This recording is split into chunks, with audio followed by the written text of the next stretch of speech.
बिस्मिल्लाहिर्रहमानिर्रहीम। अस्सलाम वालेकुम। आपका दोस्त सलमान हैदर। दुआ है परवरदिगार से कि उसने आपको और आपके अहले खाना को अपनी हिफ्ज़ो अमान में रखा हुआ। ये बात तो तय होगी कि निगरान जो सेटअप है, स्पेशली अनवारुल हक काकड़ साहब है, ये मुकम्मल तौर पर नाकाम हो गए और मैं बाकायदा प्रूफ दूंगा आपके सामने। और यही वजह है कि आर्मी चीफ ने मामलात खुद संभाल लिए। जी हाँ, सही मायनों में अब वो खुद लीड करेंगे आर्मी चीफ। और कुछ अरसे बाद इंशाल्लाह ये सिस्टम भी बताएगा कि ये जो लाए गए ये किस हद तक कामयाब लोग थे या नहीं थे। बहरहाल आर्मी चीफ के हवाले से इसलिए कह रहा हूँ क्योंकि उन्होंने 2 दिन में 2 शहरों में 110 मुलाकातें की हैं। 10 नहीं, 110 मुलाकातें की हैं और अहम तरीन शख्सियात से की। उनसे जो गुफ्तगू की है वो मैंने आपके सामने डिस्कस करनी है जी। और मैं किस बिना पर कह रहा हूँ कि ये बहुत से लोगों पर बदनुमा दाग है कि आर्मी चीफ ने अब पाकिस्तान की मईशत की बागडोर संभालने का फैसला किया। ये इसहाक डार के ऊपर बहुत बड़ा तोहफा है, ये शहबाज शरीफ साहब के ऊपर बहुत बड़ा तोहफा है। बहरहाल मैं अभी डिटेल्स में आप तक पहुंचाता हूँ बात। निगरान कुछ वफाकी बुज़रा हैं जी, इस्तीफे रेडी हैं जी उनके, वो भी आने जा रहे हैं और ये भी खबर मेरे पास बड़ी मुसद्दिका है। इसकी कुछ डिटेल्स हैं वो मैंने आपको बतानी है। और उमर अता बंदियाल साहब, उन्हें आखिरी 2 हफ्ते हैं और आखिरी 2 हफ्तों में उनको एक्टिव होना चाहिए था। सिवाय नैब तरामीम केस के वो चैम्बर वर्क कर रहे हैं, वो खामोश क्यों हो गए हैं, ये भी एक सवाल है। तो इन तमाम सवालों का जवाब डिस्कशन में आपके सामने रखता हूँ। रिक्वेस्ट ये वीडियो मुकम्मल देखिएगा, चैनल देख रहे हैं और सब्सक्राइब नहीं किया तो चैनल सब्सक्राइब कर दें ताकि मेरा और आपका ये राब्ता बहाल रहे। 2 साफ़ी हैं, अच्छा जी 2 साफ़ी हैं। एक है तलत हुसैन साहब, आपको पता है उनकी लाइन क्या, और एक है कामरान खान साहब, ठीक है जी। और दोनों सहाफ़ियों ने 2 ट्वीट किए हैं जी। सबसे पहले तलत साहब का ट्वीट आपको सुनाता हूँ। तलत साहब ने ट्वीट किया रात को कि आर्मी चीफ की लाहौर में 60 बिजनेसमैनों से यानी मशहूर कारोबारी शख्सियात से मुलाकातें हुई हैं, चैम्बर ऑफ कॉमर्स की हुई होंगी, और उन्हें उम्मीदें दिलाई गई हैं आर्मी चीफ की तरफ से। 60 बिजनेसमैन को लाहौर में उम्मीदें दिलाई गई हैं आर्मी चीफ की तरफ से कि 25 बिलियन की सऊदी सरमायाकारी आ रही है पाकिस्तान में, ठीक है। स्पेशल इन्वेस्टमेंट बिजनेस फैसिलिटेशन जो काउंसिल है उसके थ्रू, जिसको आर्मी चीफ ही लीड कर रहे हैं ना, जी हाँ, वो आ रही है 25 बिलियन की सऊदी सरमायाकारी। और यकीन दिलाया कारोबारी हजरात को, और न्यूट्रल जुडिशरी के हवाले से वादा लिया है कि आपको जुडिशरी बिल्कुल न्यूट्रल मिलेगी मुस्तकबिल में। और 6 महीने का गालबन वक्त दिया गया आर्मी चीफ की तरफ से कि 6 महीने के अंदर न्यूट्रल जुडिशरी होगी जी। काकड़ गवर्नमेंट के हवाले से बहुत तसल्ली दी गई है कि ये अपने मैंडेट को पूरा करेगी आर्मी चीफ की तरफ से। और आर्मी चीफ तसल्ली दे रहे हैं कि हम सब कुछ ऊपर ले जाएंगे, ठीक है, अकॉर्डिंग टू तल्लत साहब। और उन्होंने साथ ये भी कहा माजी में भी ये होता रहा, देखें क्या होता है, ये भी उन्होंने बोला।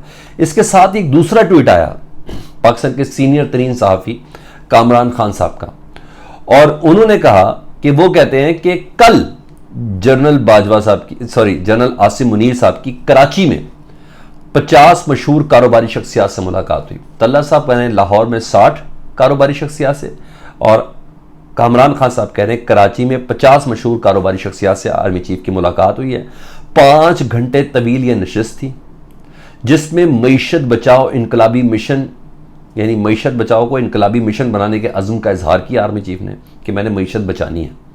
आर्मी चीफ कह रहे हैं कि मैंने मईशत बचानी है 50 कराची के कारोबारी हजरात के सामने।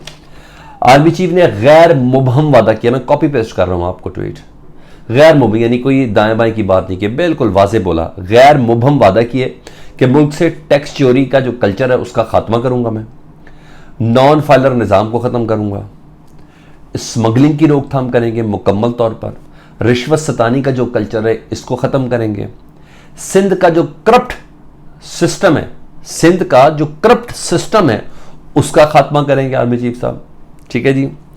डॉलराइजेशन का सद्देबाब करने की पूरी यकीन दहानी कराई है आर्मी चीफ ने कारोबारी हजरात को। ईरान से तेल स्मगलिंग को बंद करना यानी रोकथाम की पूरी तसल्ली दी है उन्होंने। अफगानिस्तान से ट्रांजिट ट्रेड स्मगलिंग को, जी हाँ, उसको ख़त्म करना है। अफगानिस्तान से ट्रांजिट ट्रेड स्मगलिंग को, जी हाँ, उसको ख़त्म करना है।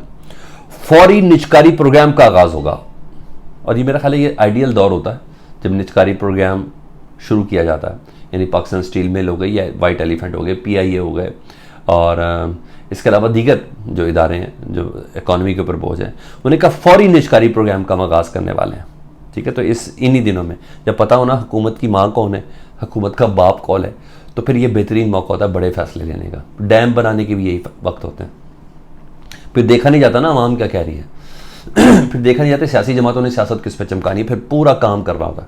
ठीक है जी, ये वादा किया गया और 6 माह में कौमी कॉरपोरेशन को सुधारा जाएगा। इन 6 माह का आर्मी चीफ ने कारोबारी हजरात से वक्त लिया है, अकॉर्डिंग टू कामरान खान साहब। कौमी कॉरपोरेशन को सुधारा जाएगा। गैर कानूनी मुकीम लोग पाकिस्तान से निकाले जाएंगे, खसूसन अफगानों को वापस भेजा जाएगा। ठीक है जी, आर्मी चीफ को महकम यकीन है कि अजीम दोस्त ममालिक जिनमें चीन शामिल है 75 बिलियन की सरमायाकारी के लिए तैयार हैं। 75 बिलियन डॉलर की सरमायाकारी के लिए तैयार हैं। लाहौर में कहा है 25 बिलियन की सऊदी सरमायाकारी, और कराची में उन्होंने बोला है कि अजीम दोस्त ममालिक जिनमें चीन शामिल है 75 बिलियन की सरमायाकारी के लिए तैयार है। मतलब 50 लाहौर में, 60 कराची में, टोटल 110 कारोबारी शख्सियात से मुलाकात की आर्मी चीफ ने। यानी आर्मी चीफ मईशत बचाओ महाज पर निकल पड़े हैं। अगर मैं इस खबर को कोट अनकोट आपके सामने करूं तो मतलब डार साहब नाकाम हो गए हैं, पाकिस्तानी अवाम की उम्मीदों पर कालक मल के वो यहाँ से निकल गए हैं जी। शहबाज शरीफ साहब ने, मैं मांगता नहीं लेकिन मांगने का शौक़ नहीं, लेकिन मांग लेता हूँ, करते करते करते 16 महीनों में अपने केसेस ख़त्म कराए, लेकिन मुकम्मल तौर पर जलील और ख्वार करके गए पाकिस्तानी अवाम को आर्मी चीफ ने, क्योंकि मईशत बचाओ महाज संभाल लिया है। इसका मतलब है कि काकड़ गवर्नमेंट के ऊपर भी अब आर्मी चीफ इन्हिसार नहीं करेंगे। वो एक जमहूरी, वो एक सियासी, वो पाकिस्तान का यानी गैर फौजी तासुर देने के लिए वो शक्लें ज़रूर सामने होंगी, लेकिन असल में पीछे आर्मी चीफ ही ये सारा काम कर रहे होंगे। यानी उनका गवर्नमेंट पर इन्हिसार अब नहीं किया जा रहा है। यानी काकड़ साहब भी नाकाम ही तस्वुर करें, या उनको एक डमी का करैक्टर जिस तरह उन्होंने अदा करना है वो कर देंगे। इसका मतलब है कि अब आर्मी चीफ ही पाकिस्तान की मईशत को संभालेंगे। अच्छा जी, मगर आपको याद रहे कि माजी में जब जनरल बाजवा साहब ये कारोबारी बातें और मईशत की बातें, बहुत सी चीज़ों में इमरान खान साहब ने उनको हिस्सा दे दिया था। पाकिस्तान की मईशत में, पाकिस्तान के बिजनेस फॉर्म में बहुत सी जगहों पे उनको दे दिया था। तो उस वक्त पीडीएम बहुत तनकीद करती थी और वो ये कहती थी कि ये आर्मी चीफ का मैंडेट नहीं है, ये जनरल बाजवा का मैंडेट नहीं है। अब देखते हैं कि वो क्या रिएक्ट करते हैं, क्योंकि डीलें या डोरें सब कुछ उन्हीं से बांध के गए हैं ये लोग। ठीक है, यहाँ तो ये बात होगी। इतना मैं आपको इस वीलॉग के अंदर ब्रेक कर दूं कि जिन जिन के पास डॉलर है ना, जिन जिन के पास डॉलर हैं उनके खिलाफ क्रैकडाउन होने वाला है। जिन जिन्होंने डॉलर संभाल के रखा हुआ या ज़ख़ीरा अंदोज़ी करके रखी है। और आपको ये भी बता दूं, जो किसी के डॉलर के ज़ख़ीरे के मुतालिक बताएगा उसको उसका इनाम भी मिलेगा। तो अपने रिश्तेदारों से अपने डॉलर को छुपा के रखें और इस ऑपरेशन के तदारुक के लिए कुछ करें, क्योंकि यहाँ कुछ होने वाला है। तो इससे पहले कि ये ऑपरेशन आप तक घर पहुँचे तो अपने इस मामले को हल कर लें, या लिक्विड में ले आएँ, कुछ ले आएँ। ये मैं आपको खबर दे रहा हूँ, मेरे पास ये खबर है। ठीक है जी, अब आ जाऊँ जी, उधर आर्मी चीफ एक्टिव हैं तो वहाँ हुकूमत की नाकामयाबी नज़र आ रही है। ज़ाहिर बात है, आर्मी चीफ तभी एक्टिव है ना। तो दूसरी तरफ यह है कि खबर यह है कि कुछ वज़रा की कारकर्दगी पर ना इत्मीनान नहीं है। जिन्होंने इत्मीनान करना उनको इत्मीनान नहीं है, उनके इस्तीफ़े आ सकते हैं और फिर दूसरे अफराद वज़रा बनाए जाएंगे, क्योंकि ये टारगेट के साथ इनको लाया गया है। ये हनीमून पीरियड पे नहीं आए हैं, ठीक है, एक टारगेट के साथ इनको लाया गया है। यानी शफलिंग होने वाली है निगरान वज़रा की। इस खबर को भी ध्यान में रखिएगा, कुछ दिनों के अंदर ये सब होने वाला है, निगरान वज़रा की शफलिंग होगी। आज के दिन का कुछ कट एंड रिजल्ट मैं आपके सामने शेयर करूं तो परवेज़ इलाही की गिरफ्तारी जिस तरीके से हुई है, अदालती अहकामात के बावजूद उनको जिस तरीके से रगेदा गया, उठा के लेके चला गया, मामला तो गर्म है और तौहीन अदालत लगती भी है।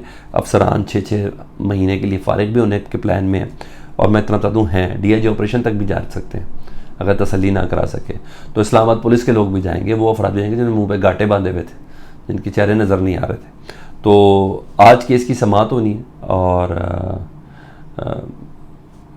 ये सब तो है। दूसरी तरफ परवेज़ इलाही साहब की गिरफ्तारी जो है वो गैर कानूनी अगर करार दे दी जाए तो परवेज़ इलाही साहब तो बाहर होंगे।